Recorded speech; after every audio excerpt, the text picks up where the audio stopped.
Hi guys. இந்த மாரி நம்ம பொறந்து வளர்ந்த சொந்த ஊர்ல ஹிடன் பிளேஸஸ்ன்னு பார்த்தீங்கன்னா நெறைய இருக்கும். ஆனா லேடீஸ் ஆன நமக்கு எதுவுமே தெரியாது. மோஸ்ட்லி நம்மள இந்த மாரி பிளேஸ்க்குலாம் கூட்டிட்டே போக மாட்டாங்க வீட்ல இருக்கவங்க.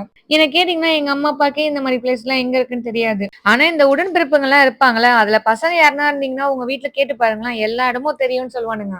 ஏன்னா பாய்ஸ் வந்து நெறைய இடம் சுத்துவாங்க, போவாங்க. அங்க இது இருக்கு, இது அங்க இருக்குன்னு சொல்லிட்டு நெறைய தெரிஞ்சிருக்கும் விஷயம் எல்லாருக்குமே. ஸோ அவங்க மட்டும் சின்ன வயசுல போயிட்டு நல்லா ஜாலியா என்ஜாய் பண்ணிட்டு வருவாங்க. என் ஹஸ்பண்ட கேட்டீங்கனாலும் அவரு நெறைய கதை சொல்லுவாரு. நெறைய இடம் போயிருக்கேன் நானு அப்படின்னு சொல்லிட்டு. ஆனா நம்மலாம் பாருங்களேன், 4 செவுரு தான். அந்த வீடு விட்டா ஸ்கூலு, ஸ்கூல் விட்டா முடிஞ்சது காலேஜ்ன்னு சொல்லிட்டு வீட்டுக்கு வந்துருவோம். நம்மளலாம் கேட்டா பக்கத்து தெரு பேரு கூட தெரியாது நமக்கெல்லாம். ஸோ அதனால இந்த மாரி வாய்ப்பு கிடைச்சுச்சுன்னா, சின்ன சின்னதான இடத்துக்கெல்லாம் போய் பார்த்துட்டு வந்துருங்க உங்க பசங்களோட. ரொம்ப என்ஜாய் பண்ணினாலும் லைட்டாவது கண்டிப்பா நம்ம என்ஜாய் பண்ணுவோம். இந்த மாரி இடத்துக்கு ஃபேமிலியோட போறத விட ஃப்ரெண்ட்ஸோட போனா தான் இன்னும் நல்லா இருக்கும். பட் நீங்க கிட்ஸ கூட்டிட்டு போறேன் அப்டின்னா, அது மட்டும் கொஞ்சம் பார்த்துக்க வேண்டியதா இருக்கும். ஏன்னா அந்த முள்ளு செடிலாம் இருக்கு அந்த இடத்துல.